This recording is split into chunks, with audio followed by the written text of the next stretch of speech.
Bonjour, donc je vais vous montrer ici comment commander des moteurs pas à pas avec une carte Arduino. Alors je dispose ici de deux moteurs pas à pas. Un premier moteur ici qui est du type bipolaire, donc un moteur 4 fils, un moteur 4 fils avec deux bobines. Voilà. Et je dispose d'un moteur ici qui est un moteur unipolaire, c'est facile pour les reconnaître, hein. Donc en fait il a 4 demi-bobines qui ont un point commun. Donc ce qui fait le cinquième et le sixième fil. Voilà. Donc j'ai commencé par le modèle unipolaire que je vais pouvoir connecter sur ma carte Crea Project. Voilà. Alors comment ça se connecte un moteur unipolaire? Donc le moteur unipolaire, ça ressemble à ça. Voilà. J'ai donc deux bobines doubles, dont le point central est relié à VCC. Donc le point central est relié à VCC. Donc il est unipolaire parce qu'il suffit de mettre ces bobines à la masse pour pouvoir les alimenter. Donc il suffit de commander un niveau bas pour les alimenter, ce qui est un peu plus simple que les moteurs bipolaires. Donc pour ça, je vais utiliser des inverseurs qui sont disponibles sur ce schéma. Voilà. Donc j'ai simplement des portes inverseuses ici qui sont commandées par les sorties 6, 10, 9 et 8. Voilà. Donc inversé, et ce qui va me donner des niveaux bas pour alimenter mes 4 bobines qui sont d'autre part reliées en point commun à 12 volts. Voilà. Donc je n'ai qu'à brancher mon connecteur et le moteur et c'est bon. Donc je vais brancher mon moteur sur ce connecteur. Voilà, donc mon moteur est branché et maintenant je vais pouvoir envoyer mon programme. Donc je vais envoyer mon programme qui est ici. Donc je téléverse mon programme sur mon Arduino et le moteur va commencer à faire son travail. Alors en fait là j'ai simplement programmé un aller-retour de 50 pas. Donc on va voir le moteur qui fait des allers-retours tout simplement. Ce qui fait à peu près un tour en fait. Donc voilà, le moteur démarre. Donc ici on voit le moteur qui fait des allers-retours, qui fait un tour et qui revient en fait. Voilà, tout simplement. Alors on voit les diodes qui clignotent aussi parce que effectivement certaines des broches qui commandent le moteur sont par ailleurs certaines des sorties qui commandent aussi les diodes. Mais ce n'est pas du tout gênant. Voilà, donc maintenant que ça fonctionne, on va voir comment ça fonctionne. Alors, le programme est ici, donc il faut d'abord inclure une bibliothèque qui s'appelle Stepper. C'est la bibliothèque des moteurs pas à pas.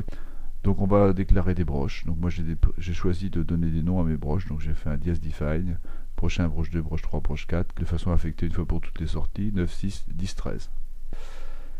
J'ai déclaré une constante qui est le nombre de pas par tour. Le moteur il a un nombre de pas par tour qui est défini, on est obligé d'en tenir compte, donc c'est une constante. J'ai déclaré une constante qui est le nombre de pas à faire. Voilà, j'aurais pu m'en passer, j'ai choisi de faire ça. Je déclare un objet moteur avec ma bibliothèque Stepper, un moteur étant défini par le nombre de pas par tour et les broches qui lui sont affectées.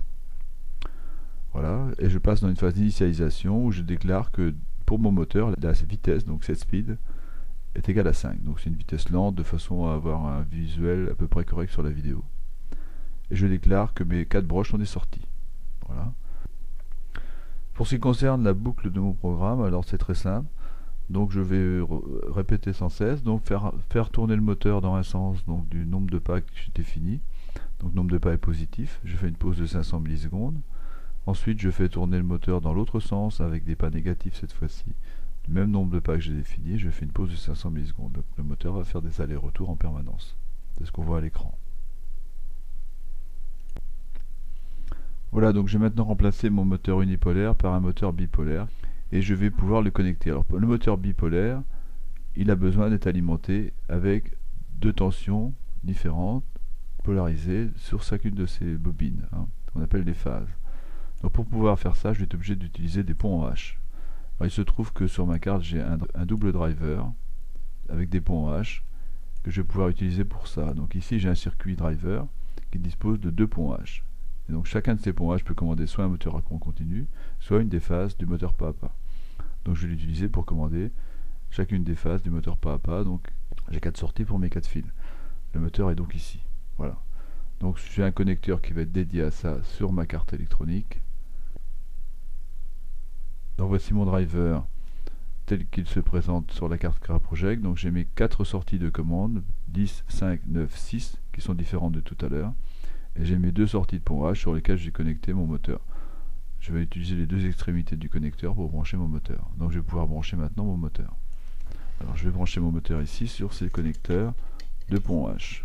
Je n'utilise pas toutes les broches qui servent à autre chose.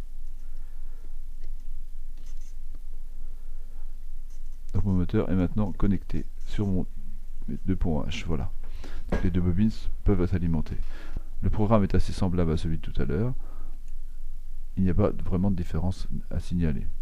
Donc je peux maintenant lancer ce programme. La séquence de pas, que ce soit un moteur bipolaire ou unipolaire, est similaire. Voilà. Donc mon moteur fonctionne. C'est pas très visible sur l'écran parce qu'il n'y a pas de repère sur le tambour.